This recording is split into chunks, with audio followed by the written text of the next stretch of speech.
2015 সাল থেকে রেল ক্রসিংকে নিরাপদ করতে 196 কোটি টাকা নিছেন। তাইলে কোন কারণে মাননীয় রেলমন্ত্রী এই দায় এড়াবেন? এটা আমি প্রথমে জানতে চাই। মানে এত কোটি টাকা নিলেন, নিয়ে গেটম্যানদের নিরাপত্তা বা গেটের নিরাপত্তার জন্য এই টাকা যে কি করছেন আল্লাহ মাহবুদ জানে। আপনাদেরকে আরেকটা কথা বলতে চাই, মাননীয় রেলমন্ত্রী আর বাংলাদেশের রেলগুলো দেখলেই দেখবেন একদম পুরাতন। মাননীয় রেলমন্ত্রীর শরীরের অবস্থা আর রেলের অবস্থা প্রায় সেম, যার কারণে দুইটাই বড় কষ্ট হইতেছে চলতে। আমি বলছি না যে মানুষ বয়স বেশি হইলেই দুর্বল হয়ে যায়, কিন্তু মনের মধ্যে যে শক্তিটা থাকতে হয় এটা আমাদের এই মাননীয় রেলমন্ত্রীর নাই। অনেক বুড়া বয়সের মানুষের মধ্যেও অনেক তারুণ্য থাকে, কিন্তু এটা ওনার মধ্যে নাই। আরেকটা জিনিস হচ্ছে গিয়ে, মাননীয় প্রধানমন্ত্রী আমাদের যাদেরকে মন্ত্রী বানাইছেন এর মধ্যে অনেকেই তারা মনে করেন যে মাননীয় প্রধানমন্ত্রী মানে এটা একটা পুরস্কার দিচ্ছেন, বাসায় বসে ছেলে মেয়ে নিয়ে সংসার করতে হবে, আর এই পুরস্কারটা 5টা বছর ভাতা মনে করে খাইতে হবে।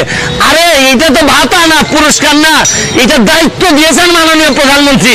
এখন আপনাদের কর্মকাণ্ডের কারণে পুরো সরকার বিতর্কিত হইতেছে, কারণ মাননীয় মন্ত্রী আপনাদেরকে ভালো মনে করে বানাইছেন। আপনারা সততার সাথে, যোগ্যতার সাথে আপনারা রেলটার সামনের দিকে নিয়ে যাবেন।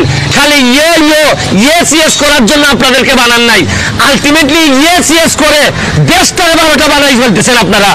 আজকে যে 12টা 11টা ছেলে মারা গেছে, আমি হরফ করে বলতে পারি 11টা ছেলেই মাননীয় রেলমন্ত্রীর চেয়ে বেশি কোয়ালিফাইড।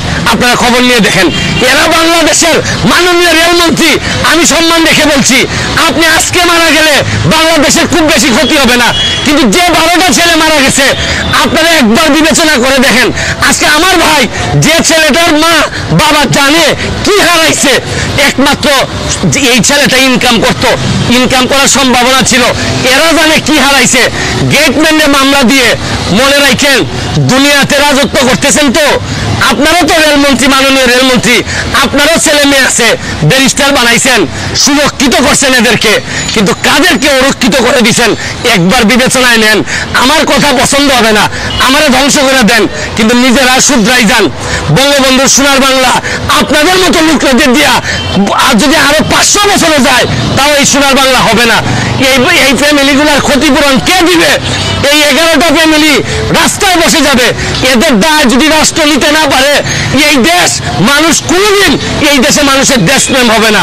এরপর মাননীয় প্রধানমন্ত্রীর কাছে বলি, এইসব বলক দিয়ে হাল চাষ হয় না। মাননীয় প্রধানমন্ত্রী এদেরকে বদলাইয়া ভালো লোক, বঙ্গবন্ধুর আদর্শের প্রকৃত যোগ্যতা সম্পন্ন তরুণদেরকে দিয়ে এগুলা চালান, তাইলে দেখবেন দেশটা আগাবে। ভালো থাকুন, সুস্থ থাকুন। ধন্যবাদ মাননীয় সদস্য, মাননীয় মন্ত্রী। মাননীয় স্পিকার,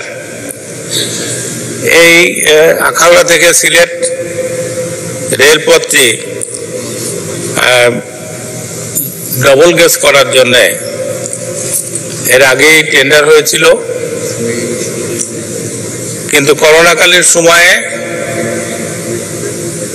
এটা পিছিয়ে যায়। এটা নিয়ে এখন কাজ চলছে।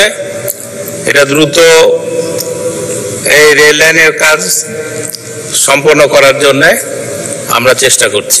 আমাদের সংসদ সদস্য বলেছেন যে উনি জানেন যে রেলওয়েতে লোকবলের অভাব রয়েছে, আমাদের স্টেশন মাস্টারের অভাব রয়েছে, গার্ডের অভাব রয়েছে। মাননীয় প্রধানমন্ত্রী অতি দ্রুত লোকবল নিয়োগ করে তাদের প্রশিক্ষণের মাধ্যমে এই স্টেশনগুলো চালু করার ব্যবস্থা করতে নির্দেশ দিয়েছেন। আমরা দ্রুত লোক নিয়োগ করে তাদের ট্রেনিং দেওয়ার পরে আমরা এই স্টেশনগুলো চালু করব ইনশাল্লাহ। আপনি জানেন যে বিএনপিরা বলে সারা দেশের মতো রেল লাইনকেও ধ্বংস করার জন্য আপনার গোল্ডেন হ্যান্ডশেকের নামে আমাদের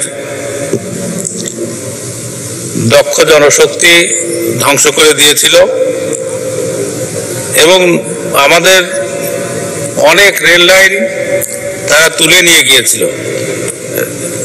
বন্ধ করে দিয়ে। আমাদের মাননীয় প্রধানমন্ত্রী ক্ষমতা গ্রহণের পরে রেলপথ সম্প্রসারণের জন্য ব্যবস্থা করেছেন। আমাদের নতুন নতুন ক্যারেজ আমদানি হচ্ছে, আমাদের ইঞ্জিন আমদানি করা হচ্ছে।